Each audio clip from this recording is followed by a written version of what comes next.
All right. So a Ghanaian sent this.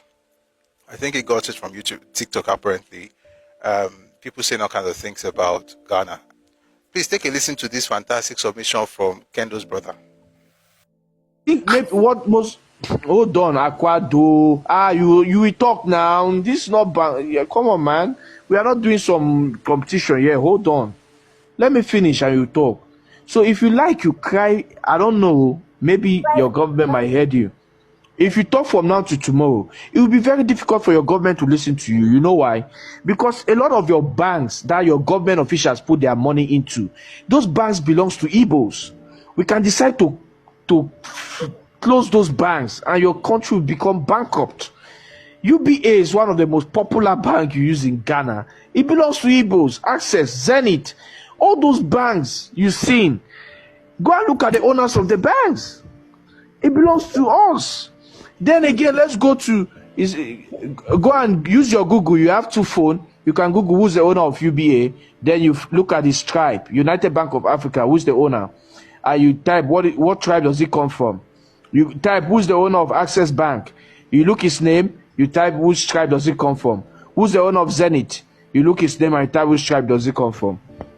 So then go again and look at the phone you guys use. The most used phone in Ghana is Technophone. Technophone is still produced by the Igbos. Infinix, Itel, still produced by the Igbos. I don't know, like how you think you can fight such people? Is it fighting? You don't have the economic power to fight the Igbos. If you want to fight the Igbos, you will need an economic power, not by one rich man. Yeah, you will need a collective of very rich communities to fight them, because we are into your economy already. You know, financially financing a lot of, let me not go into details. So how can you fight the Igbos? Is it by going online and calling your government? Your government is not going to do anything because your government is going to lose. A lot of things, a lot of importation in your countries, a lot of importation of goods coming to your countries. Those importations are run by the Igbos. If you don't know Igbos, your importation business in West Africa cannot really go successfully. Go and verify, go and ask questions. If you are not close to the Igbos business community, I don't think you're going to be able to import anything or to export and import as a business if you're not a government or official. So you should understand why your government cannot even come out to start to fight the Igbos. No, your government will not do that. No, if you cry from now to tomorrow, your government will keep mute, because a lot of their money, Tony Elumelu. Look at this idiot that Tony Elumelu denied being an Igbo man. This one is a Yorubamba. Anyway, I don't discuss Yoruba people. Yoruba people are very poor. Yoruba people should focus on building Ibadan. Ibadan, which is the capital of Yoruba people. Ibadan, people in Ibadan, in Yoruba land, don't even have a toilet. There's no toilet in Ibadan, And okay, let me show you a video. We will buy. You know what? You said a whole lot. Can I make my point? Hold on. You're going to make your point. I'm going to let you talk. See, I'm going to let you talk. Nobody's going to interrupt you. I promise you that. Yeah? But let me show you. I will show you one thing. Yeah? That the Yorubas are supporting. You know why the Yorubas are supporting you? The Yorubas are supporting you because we have bought all the land in Yoruba land. And we are proud of it. If you sell your ancestral land, we're going to buy it. As Ndibo, he did not come to Ghana and he waged a war on Ghana people and took your land. He gave you money. Igbo people gave you money with their hard-earned money from their business, and you took it. And you went and danced Banku. You went and throw party, eat Banku, eat 5 plates of Banku, carry women and squander the money, and you want to come and tell us what to do in a land we bought with our money?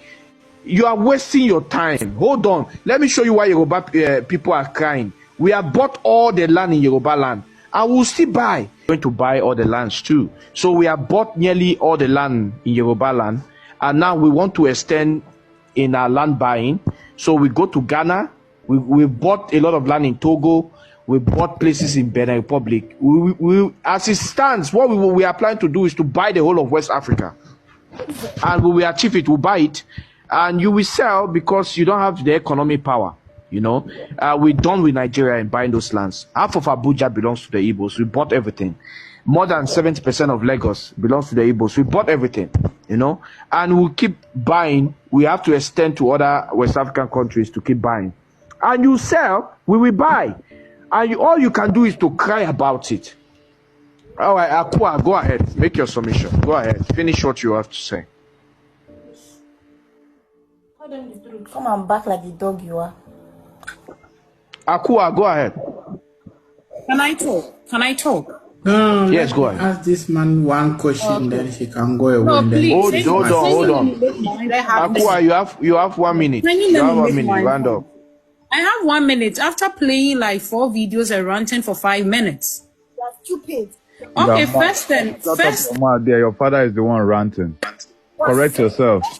First and foremost, listen. First and foremost, I allowed you lots to make your point. You said if Igbos go, Ghana's economy will collapse. Well, let me burst your bubble. The banks that you mentioned, there are 1 million banks in Ghana. And secondly, I don't know which economy that you think Igbos are running. Shut up. Nonsense. I want to ask. Can't even pronounce, speak proper English. Go ahead, Amos. Where are you from? We doesn't care about the English. Yes, we doesn't care. A few more things to hear. Let's take a listen to the others. Someone from Yoruba land and someone comes to my city and I'm struggling. The person comes there, just within a space of 10 years, I will sell my father's land, my father's house to him, and then use 70% of it to do a wambe, and then use the other one to smoke, and then in 6 months I'm back to Manila. I will commit suicide. Because it has shown that I am useless. It has shown that I cannot have any good impact in this world. And that is what happens with greater percentage of people that live in Lagos. They don't even know where they are. They are like slaves. They are like slaves. Some of them, they don't even know their mother because of the nature of the cultural exhibition and phenomenon of Yoruba culture. They are promiscuous in nature, that they don't protect family lineage. So the person that they call father may not even be their father. They are in their youthful age and they have seen exactly the same pattern of life that their fathers failed is manifested in their own life. So sometimes when you look at it, it's not really something I take too personally. I see it as a bunch of failures. So that's why you will see someone that is living in gutter, living in areas in Lagos. Lagos is a cesspit. Yorubas, they are just fucking lazy. We, the other Yorubas, they are just fucking lazy. We, the Easterners, will come down all the way from East and make money in Lagos. They will be there still begging us money for food. They don't work.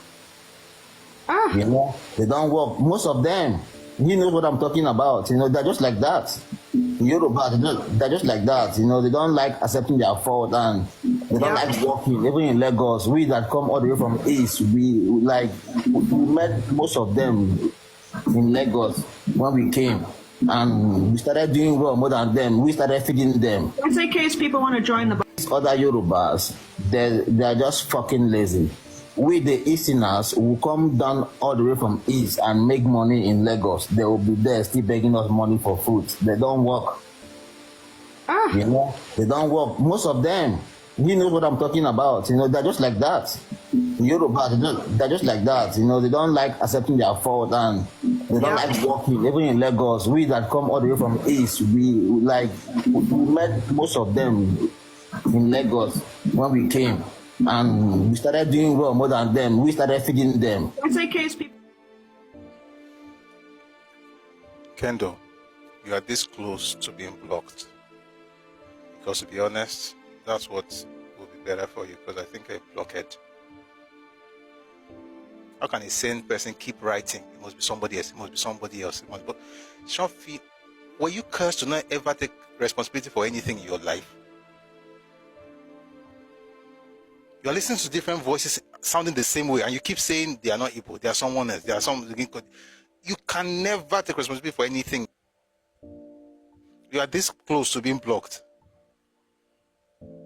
If you don't know what you just don't bother. Just watch. Since you're not supposed to say something wrong about your brothers, even if they are getting themselves inside trouble, it's okay. Like, don't worry about it. Just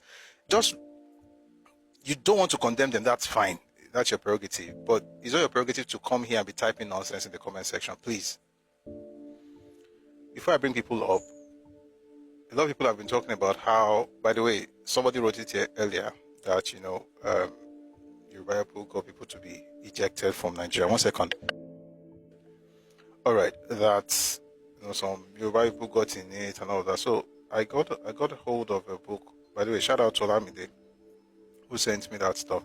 Eventually, I had to go look for the book itself this morning. So thank you for pointing me in the right direction. The book is called Nigerian Foreign Policy Under Military Rule, 1966 to 1999. Two of the actions undertaken between July 19 and November 1982 were the deportation by the federal government of Raymond Kodzo Okuzed, accused of defrauding some state governments of 1 million naira, and the Reverend Victor Saki, who admitted that he had been sent by the Rawlings government to spy on Nigeria. 80 Ghanaians without valid papers and visible means of livelihood were deported in October, and another 53 were deported in November. The Ghanaian government protested that these were unfriendly acts, and in this case, the Ghanaians had been invited to the country by Nigerian employers. Excuse me. The final act that led to the massive deportations was an attempt by armed robbers to break into the residence of Vice President Alex Ekweme. Among those apprehended by the police were some Ghanaians who had their identity papers with them. The Nigerian government at once directed the Ministry of Internal Affairs to take immediate action against what it called the menace of the Ghanaians and other illegal aliens in Nigeria. You hear the name, you can make of that whatever you will, but this is what I'm going to say without going deep into that intentionally. You see, if they are complaining about you everywhere you go, and let me tell you something, the best of Igbos will either deny it or be quiet. And I'll say this, as terrible as it is to be quiet in the face of danger, it's better than denial. You can't deny everybody in your family just doing terrible stuff. You are telling people in their land that you own the banks, you're going to close it down. You said, Tony Lumelu, you are Jimovia. Even the one owned by I don't know that Ag Mokwete is now from the southeast.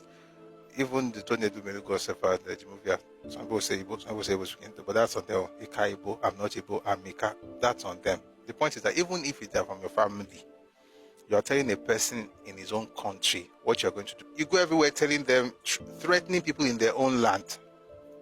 And then when people talk about it, fellow guys now say, it's not from us. It must be somebody else using Igbo name.